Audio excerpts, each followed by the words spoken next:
छठवें का दूसरा सवाल क्या कह रहा है, वही हम लोग को चतुर्भुज को बताना है किस प्रकार का चतुर्भुज है। ठीक है, तो कोऑर्डिनेट दिए हुए हैं डियर, क्या दिया हुआ है बोल दीजिए। सेकंड -3,5, ठीक है, 3,1, 0,3, -1, -4। ये देखिए 4 मान दिए हुए हैं। ऐसे हम एक डायग्राम बना करके बस लिख लेते हैं ये क्या है, लेकिन ये पता नहीं, हमको यही बताना है कि ये क्या हो सकता है, चतुर्भुज हो सकता है कि नहीं हो सकता है। तो पूरा नाम लिख दिया जाए, ए बी सी डी। ए का निर्देशांक क्या हो गया, -3,5, बी का 3,1, सी का 0,3 और डी का हो गया -1, -4। नामकरण भी कर लिया जाए, x1 y1, x2 y2, x3 y3 और x4 y4। अब इसमें ध्यान रखिएगा, इसमें हम लोग A B B C C D D A और उसका विकर्ण जो है ए सी और बी डी का भी मान निकालेंगे, तब आपको पता चलेगा कि वह क्या है, किस प्रकार का चतुर्भुज है या चतुर्भुज नहीं है। ठीक है, चलिए तो पहले हम लोग क्या कर लेते हैं, जैसे पिछले वाले क्वेश्चन में किए, ए बी बराबर निकाल लेते हैं। क्या निकलेगा डियर, x2 - x1 का होल स्क्वायर और y2 - y1 का होल स्क्वायर। x2 का मान क्या है, 3 माइनस प्लस में 3 का होल स्क्वायर प्लस में 1 - 5 का होल स्क्वायर। ठीक है डियर, 3 3 6 6 का 36 और प्लस यहाँ क्या मिलेगा डियर, 4 चौके 16। क्या मिल गया यहाँ से बताइए, जल्दी जोड़िए जल्दी जोड़िए, 52 मिल गया। अब 52 को अगर तोड़ा जाए तो क्या मिलेगा, जल्दी बताइए, 13 चौका 52, यानी कि यहां से हम लिख सकते हैं 2 × 2 × 13 लिख सकते हैं, तो 2 बाहर आ जाएगा तो 2√13 लिख सकते हैं कि नहीं लिख सकते हैं, बोलिए हाँ या ना। क्लियर है, हाँ या ना। चलिए अब बीसी का मान निकालना है, एबी का मान निकल गया, बीसी का मान निकाल लेते हैं। बीसी का मान के लिए सिंबल क्या लिखेंगे डियर, x3 - x2 का होल स्क्वायर प्लस में y3 - y2 का होल स्क्वायर। कोई डाउट है क्या। अब यहाँ पर x3 का मान क्या है, 0 - 3 का होल स्क्वायर प्लस में 3 - 1 का होल स्क्वायर। ठीक है, तो यहाँ क्या मिलेगा, 3 3 के 9 और प्लस यहाँ क्या मिलेगा, 2 2 दूना का 9 4, यानी ये केवल अंडर रूट में 13 आ गया बीसी का मान, बीसी का मान केवल रूट में 13 आ गया। ठीक है, अब आगे देखिए, यहां लगा देते हैं, यहां क्या आप निकालना है, ये भी हो गया।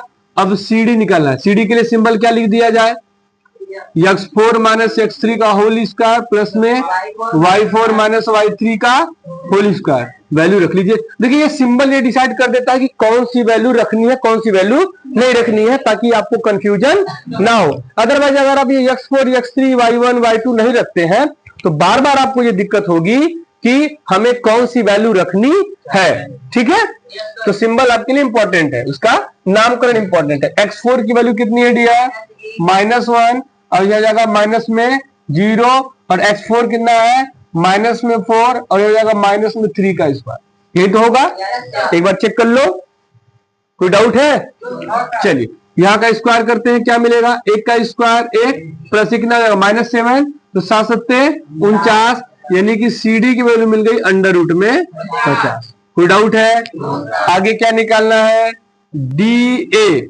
एक सीक्वेंस से चलते हैं तो क्या हो जाएगा, ए के लिए x1 - x4 का स्क्वायर प्लस में y1 - y4 का स्क्वायर। ठीक है डियर, x1 की वैल्यू कितनी है, -3 माइनस प्लस का 1 स्क्वायर और इसकी वैल्यू हो जाएगी 5 माइनस प्लस में 4 का स्क्वायर। कोई डाउट, एक बार चेक कर लो, सही है कि नहीं, कोई दिक्कत है, हाँ या ना, बोलो बोलो, सही है। यहाँ क्या मिलेगा, 2 मिलेगा, तो 2 दूना का, यहाँ क्या मिला 9, तो टोटल क्या हो गया। अगर यहां से देखा जाए डियर, तो A B B C C D और डी ए, इन चारों का मान आपस में बराबर नहीं, इन चारों का मान आपस में बराबर नहीं है। अब विकर्ण चेक कर लिया जाए, डायगोनल एसी और बीडी। चलिए एसी निकालते हैं, ए सी, ए से सी क्या लिख दिया जाए डियर, x3 माइनस x1 का whole square, y3 minus y1 का होल स्क्वायर। अब देखिए ये कौन सा फॉर्मूला है, ये दो बिंदुओं के बीच की दूरी का फॉर्मूला, बार बार यही लगाया जा रहा है। अब ये फॉर्मूला याद हो जाना चाहिए, ठीक है। चलिए यहाँ पे x3 की वैल्यू कितनी है, 0 माइनस माइनस प्लस का 3 का होल स्क्वायर, प्लस में y3 कितनी है 3 और माइनस में 5 का होल स्क्वायर। यहाँ क्या मिलेगा 3 3 तरीके, यहाँ क्या मिलेगा 2 गुना का क्या मिला अंडर रूट में, AC का मान अंडर रूट में 13 मिल गया, AC का मान अंडर रूट में 13 मिल गया। अब और क्या निकालना है डियर हम लोगों को, BD निकालना है। BD के लिए क्या निकाल लिया जाए, BD तो हो जाएगा यहाँ पर x4 माइनस x2 का होल स्क्वायर अब प्लस में y4 माइनस y2 का, ठीक है डियर।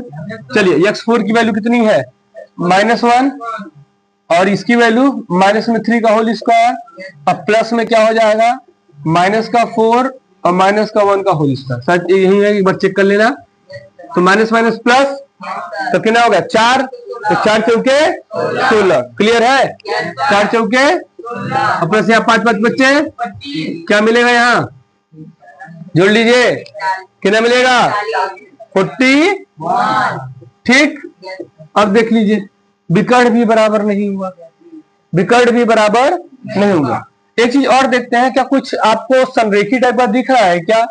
अगर आप यहाँ देखिए यहाँ पर अंडर रूट 3 है AC का मान, ठीक है, सॉरी अंडर रूट 13 और यहाँ भी अंडर रूट 13, यानी कि अगर ये देखा जाए तो BC प्लस AC बराबर क्या AB नहीं मिल रहा है।